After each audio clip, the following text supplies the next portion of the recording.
CUT का exam basically आप सभी के लिए इसलिए इंट्रोड्यूस किया गया था जिससे आप लोग देश के top central level, state, private, deemed और स्टेट यूनिवर्सिटीज के अंदर एडमिशन ले पाए।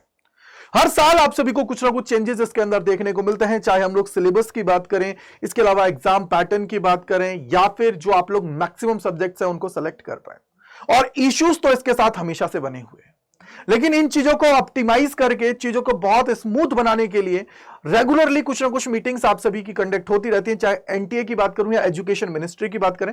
रिसेंटली आप लोगों ने देखा होगा कि जब मैं एक वीडियो आप सभी के लिए लेके आया था तो उसके अंदर उन्होंने बात की थी कि यार आपका रिजल्ट है उसको थोड़ा जल्दी पब्लिश किया जाए, साथ ही साथ आप लोगों की जो एडमिशन प्रोसेस है उसको फास्ट किया जाए, आप लोगों के लिए शेड्यूल है उसको भी रिलीज किया जाए। यानी कि ये चीजें तो हो ही रही हैं, लेकिन यहां पे क्या हुआ कि अब और भी थोड़े रिफॉर्म्स करने के लिए जो एक कमिटी, सेंट्रल लेवल कमिटी जो गठित की गई थी, तो उन्होंने यहां पे क्या किया है, कुछ जो एजुकेशन मिनिस्ट्री है उनको क्या किया, थोड़े और रिफॉर्म करने के लिए चीजें वहां पे सजेस्ट की है। जैसे इनका एक जो सबसे बड़ा सजेशन है वो ये था कि यार कि भाई आप लोगों का सीयूईटी एग्जाम है, जेई है, नीट है, देखो यहां पे नजर भी आ रहा होगा, मैं यहां पे भी आप लोगों को लेके आ जाता हूं, देखो ये जेई, नीट, सीयूईटी एग्जाम है, उसको बच्चे क्लास 11 से भी दे ले। क्योंकि आप सभी को पता होगा कि जनरली अभी क्या होता है कि जो भी बच्चा क्लास 12th के अंदर आता है वही आप लोगों का जेई, नीट, सीयूईटी जो एग्जाम्स है उनको देता है, क्योंकि उसी के थ्रू उसका एडमिशन होता है। बट ये लोग क्या चाह रहे हैं कि बच्चा यहां पे 11 से ही देने लग जाए, जिससे थोड़ा उसको बेनिफिट हो। साथ ही साथ इन्होंने बोला कि यार क्यों ना हम इन एग्जाम्स को साल में 2 बार कंडक्ट कराएं। अब साल में 2 बार कंडक्ट कराने का मतलब क्या हुआ कि इन्होंने, और सबसे बड़ी बात है कि पता है ये मीटिंग कब हुई थी, ये मीटिंग हुई थी 15 नवंबर को, और 11 मेंबर्स की जो कमिटी थी ना, उन्होंने इस मीटिंग के अंदर ये चीजें यहां पे की हैं। अब यहां पे आप देखोगे कि देखो ये देखो यहां पे लिखा हुआ है कि the panel also discussed conducting entrance exam twice a year potentially in April और नवंबर।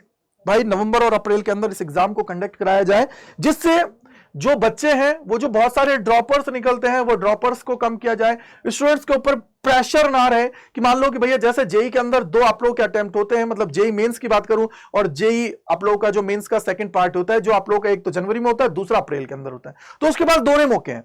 वैसे यहां पे हर एक स्टूडेंट के पास मौके रहे जिससे वो लोग चीजों को अच्छे से कर पाए। साथ ही साथ ये लोग एक और वकालत कर रहे हैं, वो ये है कि यार क्यों ना क्लास 12th के मार्क्स हैं उनको भी यहां पे इंक्लूड कर लिया जाए, जिससे बच्चा सीरियस होकर क्लास 12th को भी पढ़ लेगा। और जो ये कोचिंग्स हैं उनका जो इंस्टीट्यूट्स का जो टाइमिंग होता है उसको थोड़ा रिड्यूस किया जाए, 2-3 घंटे आप लोगों की क्लासेस कंडक्ट कराए जाए। ऐसा नहीं है कि भाई सुबह से शाम तक चल रही हैं, वो भी बहुत सारी बातें चल रही हैं। तो इसका मतलब क्या हुआ कि कहीं ना कहीं ये सारे जो आपके एकेडमिक जो चीजें हैं उनको बैलेंस करने के लिए, चीजों को स्मूथ करने के लिए, और बच्चा जो है उसके ऊपर प्रेशर कम होने के लिए सारी चीजें करने का ये लोग प्लान कर रहे हैं। अब जैसे यहां पर भी आप लोग देखोगे, ये रहा देखो, जेई नीट 11वीं में ही नीट, जेई मेंस और सीयूटी कराने की तैयारी, 12वीं के अंक भी जुड़ेंगे। तो ये यहां पे ये बहुत सारी चीजें, अब देखो यहां पे क्या है, 2 से 3 घंटे तक सीमित करने की है। ठीक है, ये बहुत सारी चीजें आप सभी के लिए यहां पे निकल के आ रही है, और इन्होंने यहां पे बोल रहे हैं। और ये बेसिकली मीटिंग कब हुई है, 15 नवंबर को हुई है। यानी कि कहीं ना कहीं कुछ ना कुछ नई नई चीजें अब आप सभी के लिए स्मूथली निकल के आ रही है। मैं अगर बात करूं तो ये अभी तक इंप्लीमेंट नहीं हो रहा है, अभी सिर्फ ये चीजें प्रपोज्ड की जा रही हैं, चीजें वहां पे आगे लेके जाई जा रही हैं। अभी हो सकता है कि इसके अंदर टाइम लगे, लेकिन जो बच्चे अगले साल यानी कि 2026-27 के अंदर सीयूईटी देंगे, वहां पे उनको ये चेंजेस देखने को मिल सकते हैं। क्योंकि अगर ये चीज होती है तो भैया कहीं ना कहीं स्टूडेंट्स के लिए भी ये चीजें बेनिफिशियल है। अगर मैं बात करूं तो आप कमेंट सेक्शन के अंदर बताइएगा कि क्या ये चीज सही है, क्या ये चीज होनी चाहिए जिससे स्टूडेंट्स को बेनिफिट हो। अब 11वीं में ही सीयूटी, जेई, नीट अगर आपको देने का मौका मिल रहा है तो इट मींस आपके लिए बहुत अच्छा है, आपको प्रेशराइज नहीं होना पड़ेगा, चीजें आप लोग बहुत स्मूथली कर पाएंगे। क्योंकि फिर आपके पास 11वीं में देने का मौका है, 11वीं में नहीं हो 12वीं में देने का मौका है। तो इट मींस कहीं ना कहीं चीजें चल रही हैं, लेकिन अभी ये क्लियरिटी नहीं है कि यार बच्चा 11वीं में जो एग्जाम देगा क्या उसका स्कोर 2 साल के लिए वैलिड होगा। ये भी सबसे बड़ा सवाल है, क्योंकि जैसे गेट की बात करते हैं तो वहां पे वो स्कोर 2 साल के लिए वैलिड हो जाता है, और भी बहुत सारे एंट्रेंस एग्जाम्स में क्या होता है 2 साल के लिए आप लोगों का स्कोर है उसको वैलिड किया जाता है, क्योंकि बच्चा कभी भी ले ले एडमिशन। क्या ऐसा यहां पे होगा, अभी एक क्लियरिटी नहीं निकल के आ रही है। तो इस पे अभी चर्चाएं चल रही हैं, देखते हैं क्या होता है, किस तरीके से सारी चीजें होती हैं। हम तो ये चाहते हैं भाई सीयूटी का एग्जाम है बहुत अच्छे से स्मूथली हो जाए, बच्चों को कोई प्रॉब्लम ना है और अच्छे से वो सारी चीजें कर ले।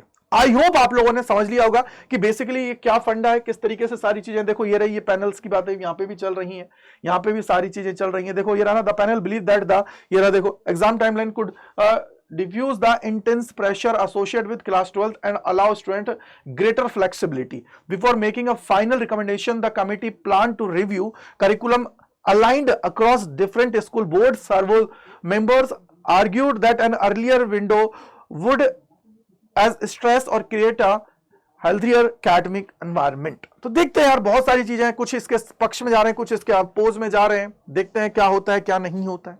बट मैं तो यही बोलूंगा कि देखो, मेरे को तो नहीं लगता कि ये इस साल से वैलिड होगा। तो आप लोग जैसे अपनी प्रिपरेशन कर रहे हैं उसी स्पीड से आप लोग अपनी प्रिपरेशन करते रहिए, जिससे आपको बेनिफिट हो, आप लोग चीजों को बहुत अच्छे से कर पाए।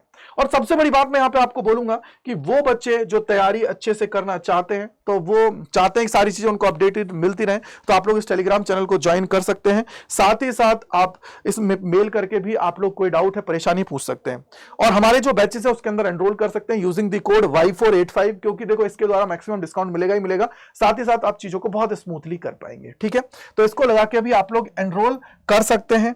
और सबसे बड़ी बात, अगर कोई एडमिशन रिलेटेड क्वायरीज है तो इस नंबर पे कॉल करें और अपने सारे डाउट्स को दूर करें।